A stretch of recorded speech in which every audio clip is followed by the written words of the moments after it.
नमस्कार दोस्तों, स्वागत है आपका स्टडी फॉर सिविल सर्विसेज में। वीडियो को पूरा देखिए। कोई भी आपका फीडबैक है, कोई सजेशन है, तुरंत वीडियो में कमेंट करके जरूर बताइए। अच्छा लगे तो वीडियो लाइक जरूर कर लीजिए और ऐसे वीडियो लगातार फ्री में पाने के लिए चैनल को तुरंत सब्सक्राइब कर लीजिए और बेल आइकन को जरूर टैप कर लीजिए ताकि आगे भी सारे वीडियो आपको मिलते रहे। यूट्यूब में फॉलो करते हैं तो प्लीज ये वाला फ्री टेलीग्राम चैनल जरूर ज्वाइन कर लीजिएगा। सारे नोटिफिकेशन, सारे अपडेट यहीं पे आते हैं, ध्यान रखिएगा। स्टडी फॉर सिविल सर्विसेज का कोई भी पेड ग्रुप अगर आपको ज्वाइन करना है तो सिर्फ 8564880530969523860455 यही नंबर है हमारे, सिर्फ जहां पे कॉल या व्हाट्सएप कर सकते हैं। इंस्टाग्राम पे हमारा पेज जरूर फॉलो कर लीजिएगा, स्टडी फॉर सिविल .सर्विसेज है। ट्विटर पे हमको जरूर फॉलो कर लीजिएगा, @study for civils है। सारे क्वेश्चन अटेम्प्ट करिए और स्कोर अपना तुरंत कमेंट करके बताइए। तो ये इलाहाबाद हाईकोर्ट का क्विज वाला ग्रुप है, आप चाहें तो इससे जुड़ सकते हैं। आपकी परीक्षा बहुत नजदीक है, निरंतर अभ्यास की आवश्यकता है। यहाँ पर ढेर सारे प्रश्न डेली बेसिस पे दिए जाते हैं, हर सब्जेक्ट के, हर सेगमेंट के। तो एक बेहतर अभ्यास और एक कंप्लीट तैयारी आपकी यहाँ से हो सकती है। ठीक है, अगर आप पेड ग्रुप ज्वाइन करना चाहते हैं तो डिस्क्रिप्शन में यहाँ नंबर दे रखे हैं, उस पर आप संपर्क कर सकते हैं। फिलहाल शुरू करते हैं, इस वीडियो में आगे बढ़ते हैं। और पहले क्वेश्चन को आप देख पा रहे हैं, पूछा गया है कि भारतीय संविधान के किस अनुच्छेद में भारतीय नागरिकों के मूल कर्तव्यों को शामिल किया गया है। मूल अधिकार, मूल कर्तव्य, नीति निदेशक तत्व, ये कहाँ पे है, कौन से आर्टिकल में है, ये आपको पता होना चाहिए। फिलहाल बताइए इसमें से कौन सा होगा। यहाँ जो विकल्प है उन्हें भी देख लीजिए, देखिए। और इसका जो राइट आंसर है वो इसमें सी हो जाएगा, 51A। इसमें जो है ये मूल अधिकारों को शामिल किया गया है, जो कि माफ कीजिए, मूल कर्तव्यों को शामिल किया गया है जो कि नागरिकों के लिए दिए गए। अगले प्रश्नों को देखते हैं। तो यहाँ दूसरा प्रश्न आपके सामने है, पूछा जा रहा है कि निम्नलिखित में से कौन से राज्य के नीति निदेशक सिद्धांतों में सम्मिलित नहीं है। जो सम्मिलित नहीं है, जो चीज सम्मिलित नहीं है वो आपको इसमें चुननी है। तो पहला है मद्य निषेध, यहाँ आप देख रहे हैं मद्य निषेध। इसके अलावा काम का अधिकार, राइट टू वर्क, सूचना का अधिकार है और समान काम का समान वेतन मिलना चाहिए, ये वाला अधिकार है। तो बताइए कि जो directive principle of state policy है उसमें कौन सी चीज़ इंक्लूड नहीं है। और इसका जो राइट आंसर है वो इसमें सी हो जाएगा। सूचना का अधिकार इसमें नहीं है, ये आप भी जानते हैं, ठीक है। तो इसमें सूचना का अधिकार। प्रश्न संख्या 3 को देखिए, निम्नलिखित में से भारतीय संविधान का कौन सा अनुच्छेद भारतीय विदेश नीति से जुड़ा हुआ है। जो भारत की फॉरेन पॉलिसी है उससे जुड़ा हुआ कौन सा अनुच्छेद है। यहाँ पे आर्टिकल नंबर 51 दे रखा है, 55 है, 360 है और 312 है, मतलब 312। अब इसमें आप देखकर बताइए फॉरेन पॉलिसी से जुड़ा हुआ कौन सा है। और ये जो थर्ड क्वेश्चन है इसका राइट आंसर क्या होगा, 51 हो जाएगा। और इसीलिए हम ए वाले विकल्प को चुनते हैं। इसके बाद आगे बढ़ते हैं। प्रश्न संख्या 4 को देखें, विश्व जनसंख्या दिवस। ये तो सीधा क्वेश्चन पूछा गया है, बताइए किस दिन मनाया जाता है, इसको सेलिब्रेट किया जाता है। जनसंख्या तेजी से बढ़ रही है तो ये कोई सेलिब्रेशन नहीं है, अवेयरनेस के लिए किया जाता है। तो इसमें 11 जुलाई की तारीख है, 8 मई है, 5 जून है और 15 अक्टूबर है। आसान सवाल है, इसको सही करिए। देखिए इसका ए वाला हो जाएगा, 11 जुलाई को मनाया जाता है। इसके बाद प्रश्न संख्या 5 में पूछा गया है कि सार्क का मुख्यालय कहाँ पे है। ठीक है, दक्षेश, इसका मुख्यालय कहाँ पे है, काठमांडू में है कि इस्लामाबाद में है कि नई दिल्ली में ही है या फिर बीजिंग में है, जगह बताइए। और सिंपल है, आप जानते हैं काठमांडू में है। काठमांडू यानी नेपाल की बात हो रही है। प्रश्न संख्या 6 को देखिए। क्वेश्चन नंबर 6 में कहा जा रहा है कि निम्नलिखित में से किस अधिनियम में कोलकाता में सर्वोच्च न्यायालय की स्थापना का प्रावधान किया गया था। ये कौन सा एक्ट था जिसके द्वारा सुप्रीम कोर्ट की स्टैब्लिशमेंट होती है और कहाँ पर होती है, कोलकाता में। तो बताइए यहाँ पर कुछ अधिनियम दे रखे हैं, जैसे कि चार्टर एक्ट, अंग्रेजों के द्वारा बहुत सारे दिए गए हैं। तो ये 1813 का चार्टर एक्ट है। पिट्स इंडिया एक्ट है, चार्टर एक्ट नंबर 1833, मतलब ये 1833 वाला चार्टर एक्ट है। और रेगुलेटिंग एक्ट, जो कि पहला रेगुलेशन था पूरी ईस्ट इंडिया कंपनी की प्रशासनिक व्यवस्था का। तो इसमें आप बताएं। और इसका जो राइट आंसर है वो इसका डी वाला हो जाएगा, मतलब रेगुलेटिंग एक्ट। ठीक है, रेगुलेटिंग एक्ट 1773, इसमें बहुत सारे प्रावधान किए जाते हैं और कलकत्ता में एक सुप्रीम कोर्ट की स्थापना की जाती है जिसके कि मुख्य न्यायाधीश सर एलिजा इम्पे रहते हैं। इसके बाद आगे बढ़ते हैं।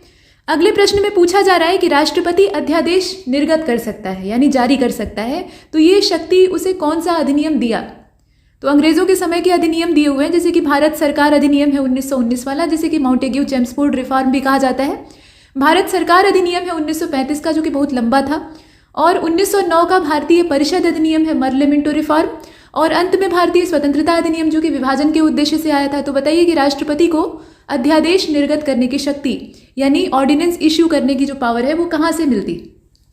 तो क्वेश्चन नंबर 7 इसका हो जाएगा 1935 का जो गवर्नमेंट ऑफ इंडिया एक्ट था उसी के माध्यम से। ये 1935 वाला जो गवर्नमेंट ऑफ इंडिया एक्ट है ना, इससे बहुत सारे प्रावधान किए गए थे और इसमें खुद ही बहुत सारे अनुच्छेद थे और हमारे संविधान में यथावत इसमें से अधिकतर को लिया गया। इसके बाद आगे बढ़ते हैं। प्रश्न संख्या 8 आपसे पूछ रहा है कि संविधान सभा के चुने हुए स्थायी सदस्य, माफ कीजिए, स्थायी अध्यक्ष कौन थे। यहाँ पर जो स्थायी अध्यक्ष हैं उनका नाम आपको बताना है। तो BR अम्बेडकर का नाम दिया है, इसके अलावा सर्वपल्ली राधाकृष्णन है, डॉक्टर राजेंद्र प्रसाद है और नॉन ऑफ दीज भी दे रखा है। तो इसमें आप देखकर बताएं। और क्वेश्चन नंबर 8 इसका क्या हो जाएगा, सी वाला हो जाएगा, डॉक्टर राजेंद्र प्रसाद। तो सी वाले को चुनते हैं। आगे बढ़ते हैं। प्रश्न संख्या 9 में पूछा गया, आप देखिए ज्योग्राफी का है, वर्ल्ड ज्योग्राफी। स्वेज नहर किसको जोड़ती है? ये स्वेज नहर जो है ये किसको जोड़ने का काम करती है? तो 2 सागरों को ये जोड़ती है। कौन सा होगा, ब्लैक सी और रेड सी होगा, या फिर ब्लैक सी और मेडिटेरियन सी होगा, या फिर रेड सी और भूमध्य सागर यानी मेडिटेरियन सी होगा, या इसमें से कोई नहीं? तो 9th क्वेश्चन का भी सी वाला ही सही होना चाहिए। लाल सागर और भूमध्य सागर को ये जोड़ने का काम करती है। बीच में से ये आने जाने का रास्ता उपलब्ध हो गया है, नहीं तो बहुत लंबा रूट तय करना पड़ता था यात्रियों को। नेक्स्ट क्वेश्चन नंबर 10 को देखिए। मुंबई जाने के लिए स्वेज नहर से होकर नहीं गुजरना होगा। तो मुंबई से कहाँ जाने के लिए स्वेज नहर से होकर आपको नहीं गुजरना पड़ेगा? अब ये जियोग्राफिकल मैप अगर आप जानते हैं, रूट जानते हैं, तो तभी इसको सही तरीके से आप कर पाएंगे। तो इसमें आप देखें जगह का नाम दिया है, अलेक्जेंड्रिया है, पोर्ट सईद है, स्वेज है और कोई नहीं है। तो इसमें आप देख कर बताएं मुंबई से आपको कहाँ जाना है कि स्वेज नहर से आप नहीं गुजरेंगे। तो क्वेश्चन नंबर 10 इसका सी वाला हो जाएगा, स्वेज। ठीक है, इसके सी वाले ऑप्शन को चुनते हैं। इसके बाद आगे बढ़ते हैं। प्रश्न संख्या 11 को आप देखें। उत्तरी ध्रुवीय प्रकाश यानी जो अरोरा बोरियालिस कही जाती है, ध्रुव ज्योति के बारे में आपने सुना है ना, रंग बिरंगी इंद्रधनुषी छटा बिखरी रहती है आसमान में। तो उत्तर ध्रुवीय प्रकाश जो है इसको अरोरा बोरियालिस कहा जाता है, और जो दक्षिण ध्रुव पर ऐसा ही प्रकाश दिखाई देता है उसको अरोरा ऑस्ट्रियालिस कहा जाता है। तो फिलहाल यहाँ पे ये बताया गया है कि वायुमंडल की कौन सी परत, अब ये बता दिया गया आपको कि इसके पीछे वायुमंडल जिम्मेदार है, और वायुमंडल में बहुत सारी परतें होती हैं।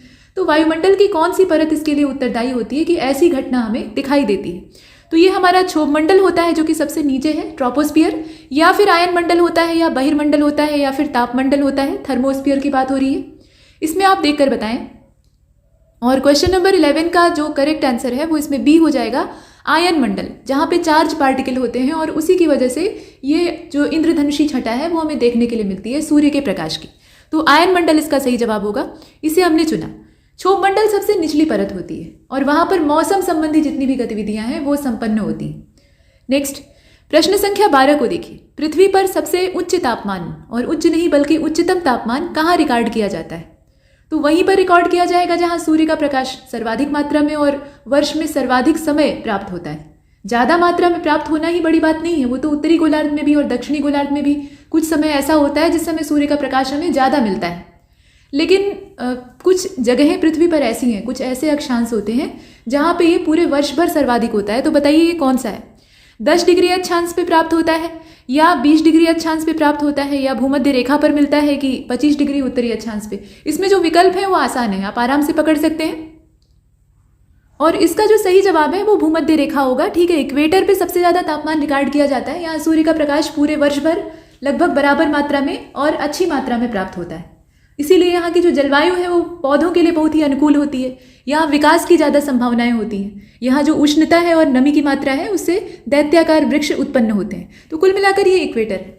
इसके बाद आगे चलते हैं। अक्षांश के हिसाब से पूछा गया था। प्रश्न संख्या 13 में कहा गया कि 14-15 अगस्त, मतलब 14 अगस्त और 15 अगस्त कुल मिलाकर मध्य रात्रि का जो 1947 का समय था, केंद्रीय असेंबली में जनगण मन और इकबाल का जो गीत था, सारे जहां से अच्छा हिंदोस्तां हमारा, ये किसने गाया था, किसके द्वारा इसे गाया गया था?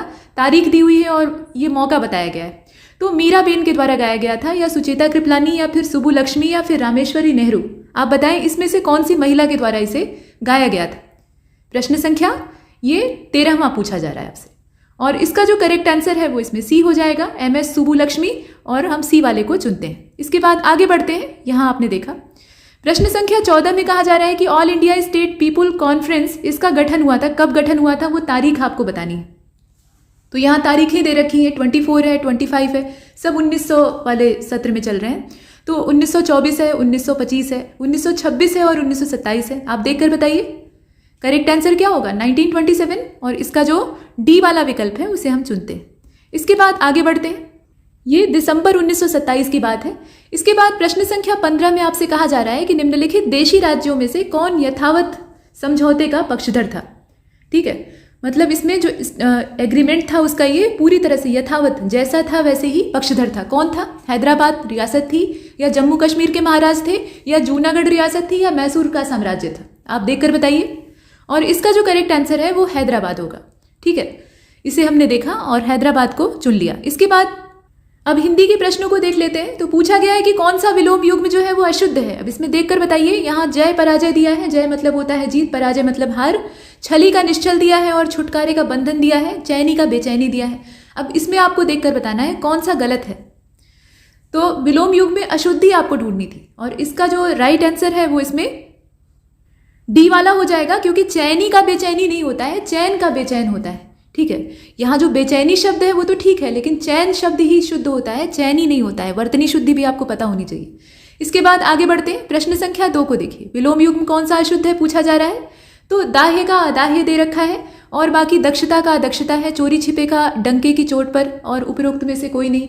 इसमें कौन सा गलत है ये आपसे पूछ रहा है। तो जितने दिए हैं वो सब सही हैं। ठीक है, इसमें जितने हैं वो सभी सही हैं। दाह्य का अदाह्य होता है, आप अ उपसर्ग लगा के इसमें काम चला सकते हैं। दक्षता का अदक्षता होता है और चोरी छिपे का क्या होता है, डंके की चोट पे, मुहावरे के हिसाब से, और इसीलिए इसका डी वाला हो जाएगा। इसमें कोई भी गलत नहीं। अगले प्रश्न को देखते हैं, तीसरा वाला। विलोम युग्म कौन सा अशुद्ध है ये आपको बताना है। तो जागरण का निद्रा होता है, जगा हुआ और सोया हुआ। सुषुप्ति का निंदा होता है, ऐसा दिया हुआ है। और चाहा का अनचाहा होता है, चिंत्य का अचिंत्य होता है। अब देखकर बताइए गलत कौन सा है। तो गलत इसका सुषुप्ति का निद्रा होता है। ठीक है, माफ कीजिए, सुसुप्ति का जागरण होता है। निंदा कोई शब्द नहीं है इसके लिए। निंदा मतलब क्या होता है, बुराई करना, आलोचना करना। तो इसका जो बी वाला ऑप्शन है उसको चुनते हैं। ये विलोम जो है ये आपस में सही नहीं। अगले को देखते हैं। पूछा गया है कौन सा विलोम युग्म अशुद्ध है। तो तर्क संगत का तर्क असम्मत लिखा हुआ है, ये शब्द आप देखिएगा। तृप्ति का तृष्णा होता है, ऐसा दिया है। दिवा का रात्रि होता है, दिवा मतलब दिन, रात्रि मतलब रात, और उपर्युक्त में से कोई भी गलत नहीं है। यहाँ अशुद्ध पूछ रहा है ना, तो कोई भी गलत नहीं है ऐसा कहा जा रहा है डी वाले में। बताइए कि इसका कौन सा गलत है। तो तर्क संगत का तर्क असम्मत दिया हुआ है, ये वाला जो विलोम दिया है ना ये गलत है इसमें, और इसी को हम यहाँ पर चुनते हैं। ठीक है, इसका बल्ब भी जला लीजिए। तर्क संगत का क्या होता है, अतर्क संगत। इसके बाद आगे बढ़ते हैं। प्रश्न संख्या 5 को देखिए। निम्नलिखित में से कौन सा विलोम युग्म जो है वो गलत है। तो तद्वत का अतद्वत दिया हुआ है, यहाँ आप उपसर्ग लगा के विलोम बनाते हैं उस आधार पे। तालीम याफ्ता का दिया हुआ है जाहिर। ठीक है, जाहिर शब्द को ध्यान से देखिएगा। दक्ष का अदक्ष दिया है और दलित का अदलित दिया है। अब इसमें आपको बताना क्या है कि गलत कौन सा है, गलत की तलाश करनी है और जरा देखकर बताइए। तो इसका जो राइट आंसर है ना वो इसमें हो जाएगा तालीम याफ्ता का जाहिर। तालीम याफ्ता का जाहिल होता है, न कि जाहिर। जाहिर मतलब तो प्रत्यक्ष तौर पे, जाहिल मतलब मूर्ख या जो अनपढ़ है। नेक्स्ट प्रश्न संख्या 6 को देखते हैं। और 6वें में आपसे पूछा गया कि अशुद्ध कौन सा है, जरा बताइएगा। तो ढीले का लचर होता है, ऐसा दिया है जोड़ा विलोम युग्मों का। इसके अलावा जीवित का मृत होता है, तो सही बात है। जड़ता का चैतन्य होता है और द्रुत का मंथर होता है। द्रुत मतलब होता है तेज, मंथर मतलब धीरे धीरे। अब बताइए गलत कौन सा है, ध्यान से देखिएगा। और ये जो 6 क्वेश्चन है इसका करेक्ट आंसर क्या होगा, ए वाला हो जाएगा। ढीला और लचर दोनों का शाब्दिक अर्थ लगभग एक जैसा होता है। हम ये नहीं कहेंगे कि दोनों का अर्थ एकदम समान होता है, लेकिन कुछ हद तक समान होता है। तो इसमें जो ए वाला ऑप्शन है वो समानार्थी हो जाएगा, न कि विलोम, बाकी ठीक। इसके बाद प्रश्न संख्या 7 को देखिए। नारियल का तत्सम, तद्भव तत्सम आएगा। तो नारियल का तत्सम क्या होता है भाई, नारियल जो है वो एक तद्भव शब्द है। इसका संस्कृत रूप क्या होगा, नारीखेल होगा कि नारिकेल होगा कि नारिकेली होगा कि नारिकेली होगा। ध्यान से शब्दों को देखिएगा। नारियल का तत्सम आपसे पूछा जा रहा है और ये है प्रश्न संख्या 7। तो करेक्ट आंसर इसका क्या होगा, नारिकेल होता है, नारिकेली नहीं होता है। ये ज्यादा शुद्ध करने के चक्कर में भी गड़बड़ नहीं करना है। तो इसका जो राइट आंसर है वो इसमें से बी वाला हो जाएगा, नारिकेल होता है।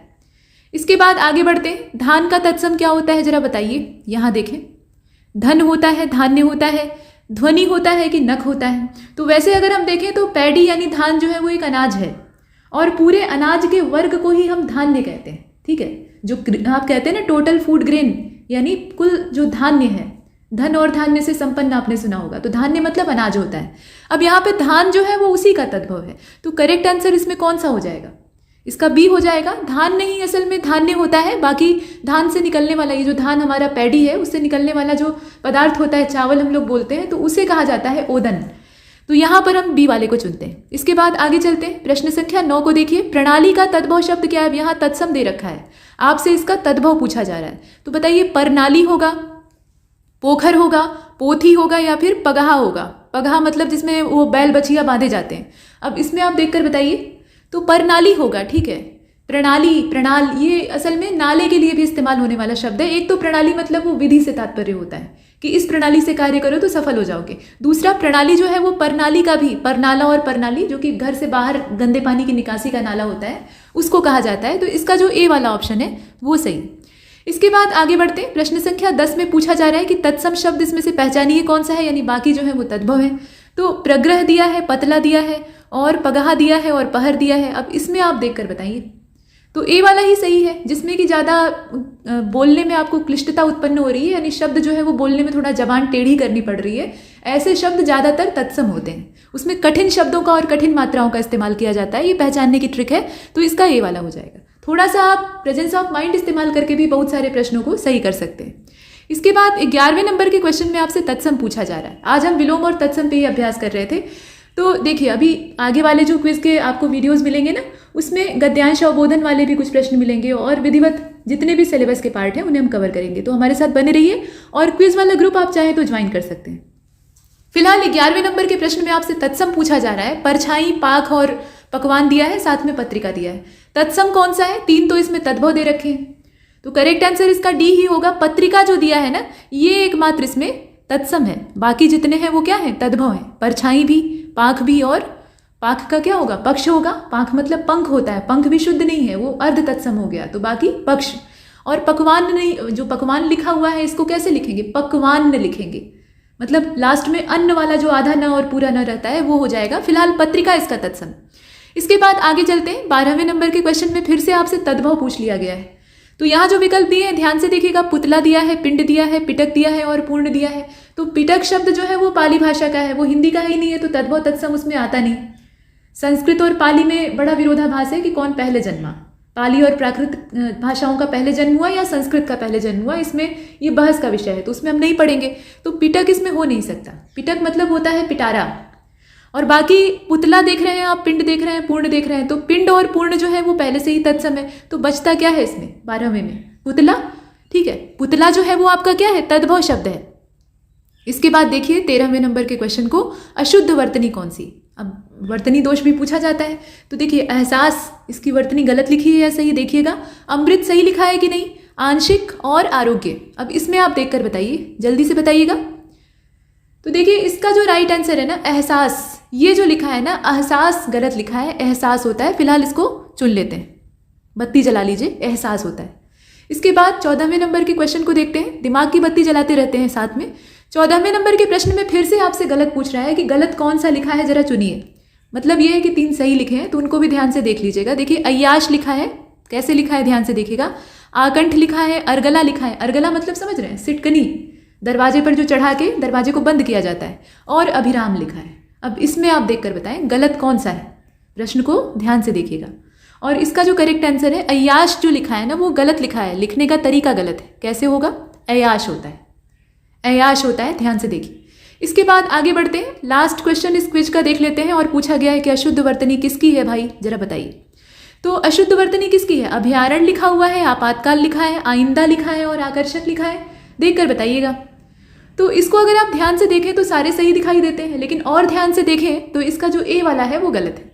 अभयारण्य नहीं शब्द होता है, अभयारण्य होता है। ठीक है, अभयारण्य होता है जहाँ पे जो जीव जंतु हैं वो अभय होकर, निर्भय होकर विचरण कर सके। ठीक है, शब्द का अर्थ जब आप निकालेंगे तो आपको मालूम होगा कि अच्छा, इस शब्द की वर्तनी सही है और इसकी गलत है। तो यहाँ तक हमने इसे कंप्लीट किया है। और ऐसे ही अच्छे प्रश्नों से अगर आप जुड़ना चाहते हैं तो हमारे ग्रुप को ज्वाइन कर सकते हैं, यहाँ आप लाभान्वित होंगे। फिलहाल इसमें इतना ही, तब तक के लिए नमस्कार। दोस्तों, इलाहाबाद हाईकोर्ट के आगामी एग्जाम के लिए हम लगातार क्विज के वीडियोस आपको दे रहे हैं। अगर आप क्विज के ग्रुप से लाइव जुड़ना चाहते हैं और यहाँ पर क्वेश्चन अपने हाथ से अटेम्प्ट करना चाहते हैं तो जुड़ सकते हैं। लिंक डिस्क्रिप्शन में आपको मिल जाएगा। लिंक नहीं बल्कि कुछ नंबर दे रखे हैं जिस पे कि आपको संपर्क करना होगा। तो शुरू करते हैं आज के प्रश्न को। तो आज का जो सवाल जवाब है उसमें पहला क्वेश्चन आप देख रहे हैं, जनगणना से पूछा गया है और हमारा जो सेंसस है पुराना वाला अभी वही चल रहा है, तो उससे संबंधित प्रश्न आने की संभावनाएं होती हैं। देखिए, 2011 का जो सेंसस है उसके हिसाब से किस धर्म में पुरुषों की तुलना में महिलाओं की संख्या अधिक है? ध्यान से देखिएगा, पुरुषों की तुलना में महिलाओं की संख्या अधिक है, ये कौन सा धर्म है? तो ये क्रिश्चियंस हैं। ठीक है, इसमें जो आप विकल्प देख रहे हैं ना, बाकी विकल्पों को आप देखिए। इसमें हिंदू, मुस्लिम और सिख का नाम दिया है। तो हिंदुओं में महिलाओं की तुलना में पुरुषों की तादाद ज़्यादा है धर्म के हिसाब से अगर देखा जाए। वैसे तो अभी जो फैमिली हेल्थ सर्वे और तमाम जो सर्वेक्षण किए जा रहे हैं उसके आधार पे हमें ये देखने के लिए मिल रहा है कि महिलाओं की तादाद पूरे देश में बढ़ी है पुरुषों की तुलना में, लेकिन वो कुल लिंगानुपात की बात है। यहाँ पर धर्म के आधार पर लिंगानुपात की बात हो रही है, तो इसमें से हो जाएगा क्रिश्चियन। ठीक है, इस प्रश्न का सही जवाब क्या हो जाएगा? इसका ए वाला हो जाएगा। इसके बाद आगे बढ़ते हैं, प्रश्न संख्या 2 को देखिए। 2011 की जो जनगणना है उसके हिसाब से बताइएगा कि सर्वाधिक शहरी जनसंख्या वाले 4 राज्यों में कौन सा राज्य शामिल नहीं है।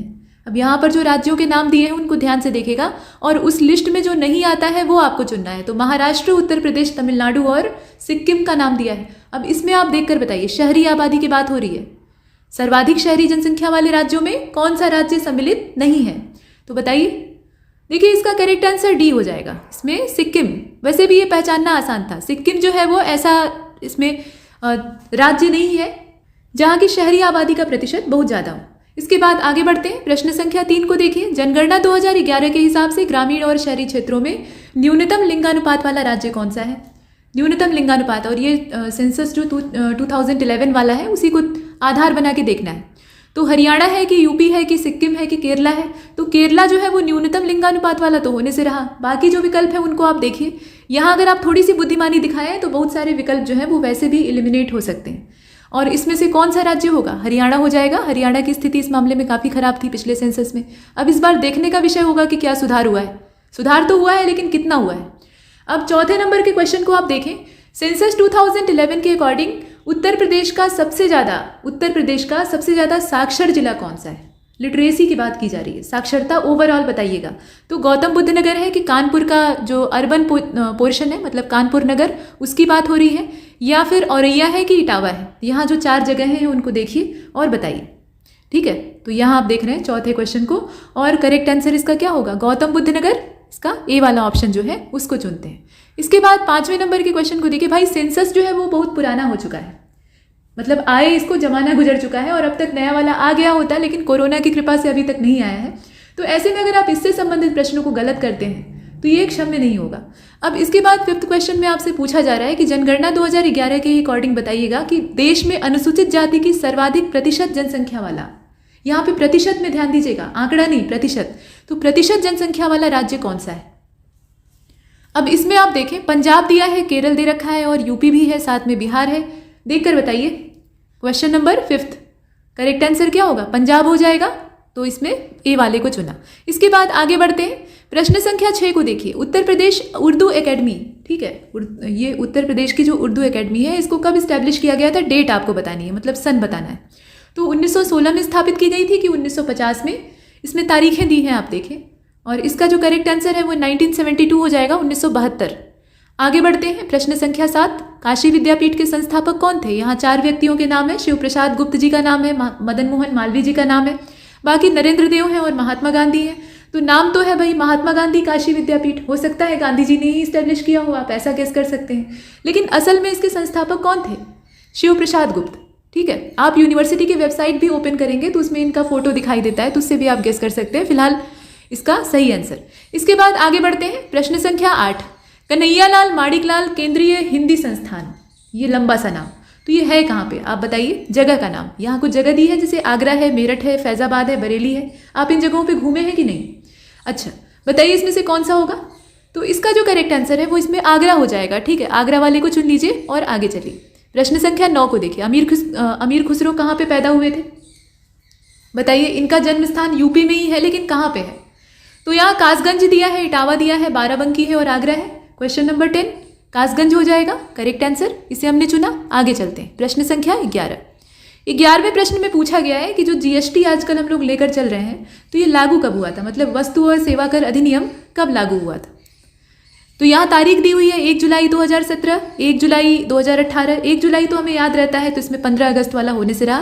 फिलहाल 1 जुलाई कौन सा सन होगा? 2017 होगा, 18 होगा कि 19 होगा? तो क्वेश्चन नंबर 11 इसका ए वाला हो जाएगा। ठीक है, 1 जुलाई 2017। नेक्स्ट, प्रश्न संख्या 12 को देखिए। अब यहाँ थोड़ा सा मोड चेंज हो गया है। बायो का क्वेश्चन पूछा गया है कि अर्थवर्म और एम्फीबियन जो होते हैं, मतलब केचुआ और उभयचर, जो कि दोनों स्थानों पर रह सकते हैं, तो ये कौन से माध्यम से श्वसन करते हैं? उनके पास हमारी तरह से नाक नहीं होती है, तो वो सांस कैसे लेते हैं?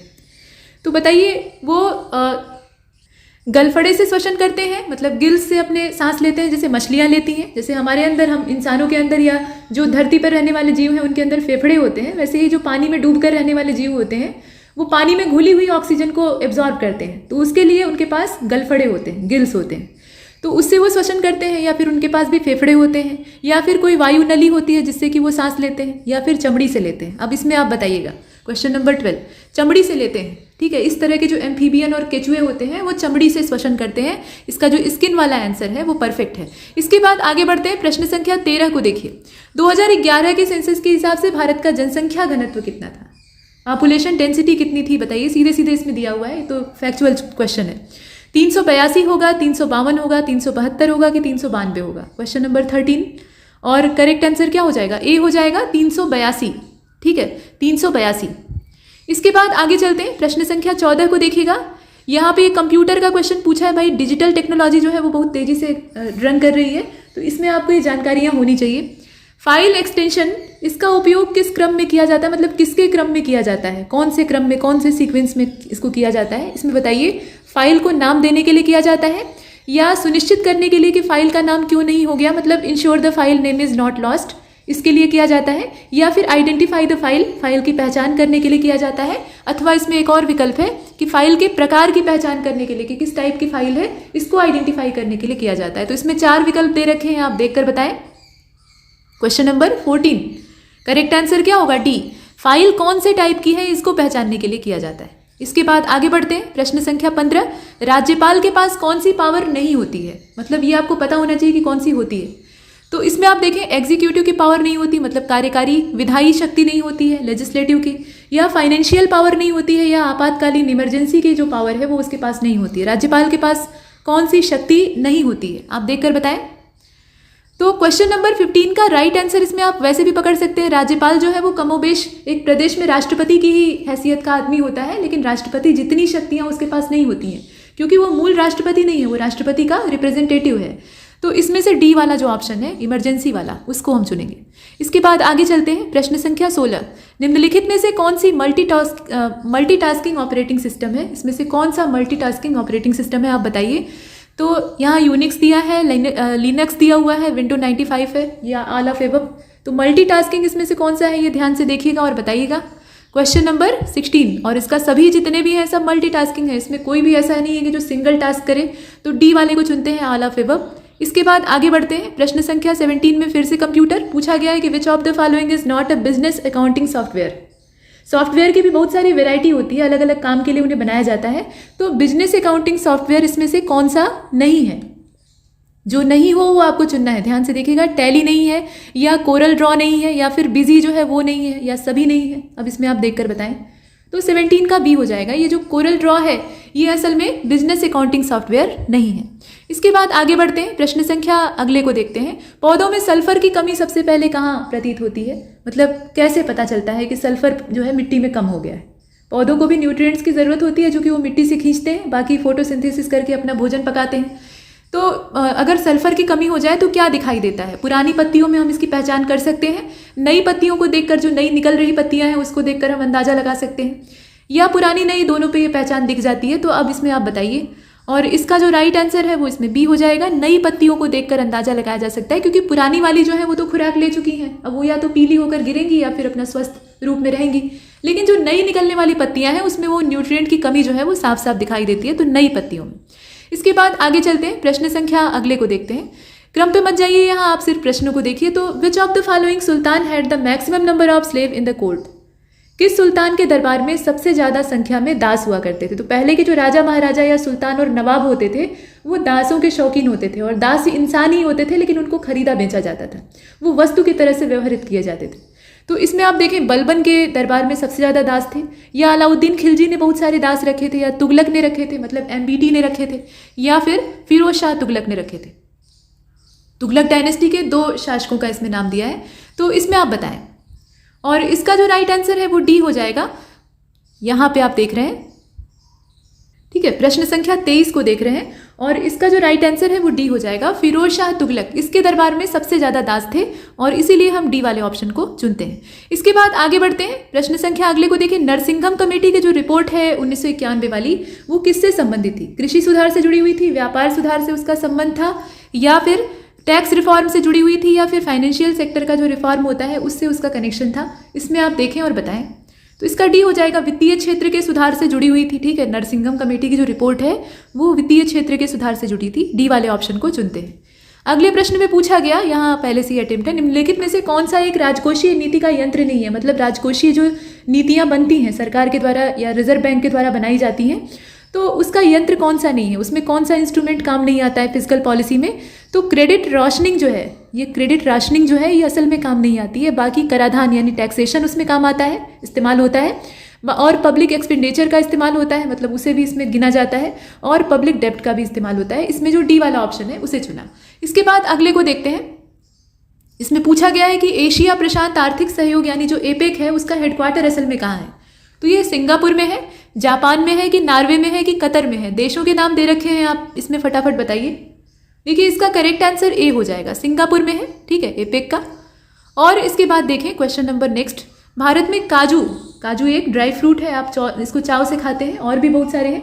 तो काजू का सबसे पहले परिचय किसने कराया था, किन लोगों ने कराया था? काजू नट की बात हो रही है। तो ये विदेशी तो थे, अब कौन से थे? बाहर से आने वाले यूरोपीय लोगों का नाम दिया है, जैसे डच हैं, ब्रिटिश हैं, फ्रांसीसी हैं और पुर्तगाली हैं। यहाँ आप देख रहे हैं पुर्तगालियों के द्वारा बहुत सारी चीज़ों को भारत में ले आया गया। हालांकि इनकी जो शासन व्यवस्था थी काफ़ी क्रूर थी, लेकिन बाहर से ये अपने फ़ायदे के लिए बहुत सारी चीज़ों को ले आते हैं, और सबसे पहले आने वाले भी यही व्यक्ति थे।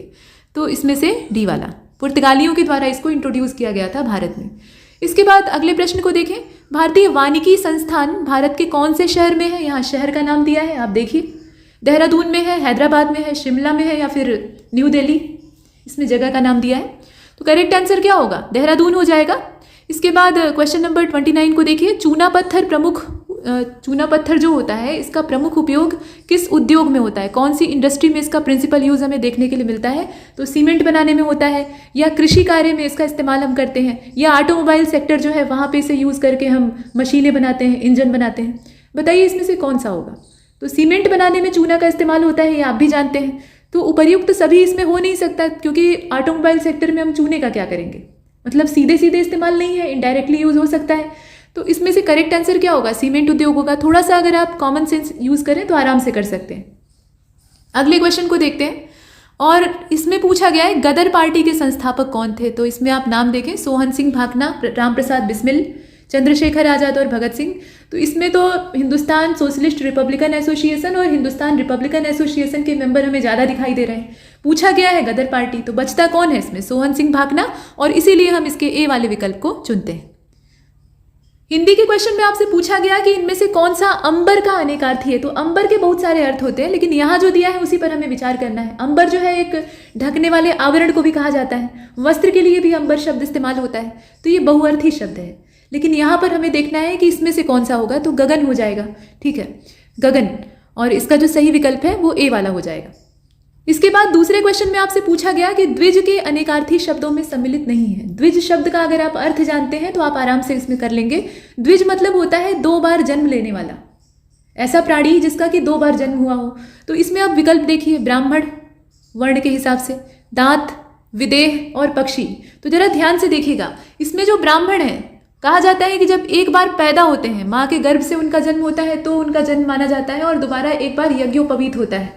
12 वर्ष की अवस्था उसके लिए निर्धारित है उपनयन संस्कार के लिए। अब आजकल लोग तो विवाह के समय करवा लेते हैं, लेकिन कुल मिलाकर वो जो यज्ञोपवीत होता है वो एक बार दोबारा जन्म होता है, क्योंकि उस समय गुरु दीक्षा देता है, तो नई शिक्षा, नई विद्या प्राप्त होती है। लोग गुरुकुल में उस समय चले जाते थे। भगवान राम का जब यज्ञोपवीत हुआ था, और इस तरह से पहले के समय में क्षत्रियों और हर वर्णों में उपनयन संस्कार हुआ करते थे, तो उसके बाद गुरुकुल जाना होता था। वो एक नए जीवन की शुरुआत होती थी। तो 2 बार जन्म ब्राह्मण का भी होता है, और बाकी वर्णों में भी था, लेकिन ब्राह्मण के लिए यहाँ माना गया। और पक्षी एक बार अंडे के रूप में जन्म लेता है, और एक बार अंडे को फोड़कर चूजे के रूप में बाहर आता है, तो 2 बार वो भी पैदा होता है। इसमें से विदेह शब्द जो है वो द्विज के अनेकार्थी शब्दों में शामिल नहीं है। विदेह का मतलब कौन? विदेह वैसे राजा जनक को कहा जाता था, और विदेह मतलब जिसके पास देह ना हो, देह से रहित। तो इसमें करेक्ट आंसर कौन सा हो जाएगा? इसका सी वाला हो जाएगा। इसके बाद अगले को देखते हैं। प्रश्न में पूछा गया है कि अनेकार्थी शब्द है नाग। ठीक है, वैसे तो नाग हम लोग फिर नाग और नागिन ही समझते हैं, लेकिन यहाँ पर जो दिए हुए हैं तो आपको ये बताना है कि अनेकार्थी शब्द नाग है, इसके बहुत सारे अर्थ होते हैं। अब इसमें से बताइए कि कौन सा ऐसा शब्द है जो कि इसके साथ समान अर्थ रखता है, मतलब इसकी अनेकार्थी वाली लिस्ट में शामिल है। तो नाग का मतलब एक तो सर्प होता है और दूसरा हाथी होता है, तो इसमें हाथी हो जाएगा। हाथी को भी नाग कहते हैं। और नग किसको कहते हैं? एक तो नगीना होता है जो कि जेमस्टोन आप अंगूठियों में जड़ते हैं, और दूसरा नग जो है वो पर्वत को भी कहा जाता है। नेक्स्ट क्वेश्चन नंबर 4 जो है ना हिंदी वाला, इसमें पूछा गया था कि अब्ज के गलत विकल्प का चयन कीजिए। तो इसमें आप देखें कि अब्ज का समानार्थी कौन है, मतलब अब्ज एक अनेकार्थी शब्द है, इसके बहुत सारे अर्थ होते हैं। तो अब्ज का मतलब शंख भी होता है, बजाने वाला जो शंख होता है। चंद्रमा को भी अब्ज कहा जाता है। इसके साथ साथ कपूर के लिए भी अब्ज शब्द का चयन किया जाता है। लेकिन बादल जो होते हैं, मेघ माने बादल, तो बादलों के लिए अब्ज शब्द का इस्तेमाल नहीं होता है, तो ये उस लिस्ट में नहीं आता है। और 5th क्वेश्चन को देखिएगा, इसमें कहा गया कि निम्नलिखित शब्दों में एक का अर्थ पतवार भी है। पतवार मतलब खेने वाला। तो अब बताइए, कान दिया है, कर्ण दिया है, श्रुति दिया है और श्रवणेंद्रिय दिया है। यहाँ सुनने वाली ही सारी चीज़ों का नाम दिया है। तो कान से आप सुनते हैं, कान का मतलब पतवार नहीं होता है, आप जानते हैं। श्रुति का मतलब होता है सुनना, और वेदों को भी श्रुति कहा गया क्योंकि वो सुनने और पढ़ने पर आधारित थे, मतलब गुरु सुनाता था, शिष्य उसको याद करते थे। श्रवणेंद्रिय का मतलब जिससे कि आप सुनते हैं, ऐसी इंद्री, यानी कान की बात हो रही है। तो इसमें जो कर्ण शब्द है वो बहुअर्थी है। कर्ण के बहुत सारे अर्थ होते हैं। कर्ण एक तो आप जानते हैं कान को कहा जाता है, दूसरा कहा जाता है समकोण त्रिभुज। आपने देखा है मैथमेटिक्स में, ट्रिग्नोमेट्री जब आप पढ़ते हैं तो उसमें बेसिक पढ़ाया जाता है पहले भुजाओं के नाम। तो समकोण त्रिभुज की जो सबसे बड़ी वाली भुजा होती है हाइपोटेनियस, उसको हम कहते हैं कर्ण। ठीक है, समकोण के जस्ट सामने होती है, फ्रंट पे। और उसके साथ साथ कर्ण जो है ये कुंती के सबसे बड़े बेटे का भी नाम था, सूर्य के पुत्र थे, ज्येष्ठ कौन थे। बाकी आप देख रहे हैं, यहाँ दिमाग की बत्ती जला लीजिए, इससे आपको समझ में आएगा। तो इतने सारे, और ये पतवार को भी कहा जाता है, जो नाव को खेने वाली पतवार होती है ना, उसको भी कर्ण कहते हैं। उसी कर्ण से बना हुआ है कर्णधार। कर्णधार कौन? नाविक, जो कि पतवार को खे रहा है और आपको पार लगाएगा। तो यहाँ तक हमने इस क्विज को पूरा किया है, और इसमें इतना ही। तब तक के लिए नमस्कार।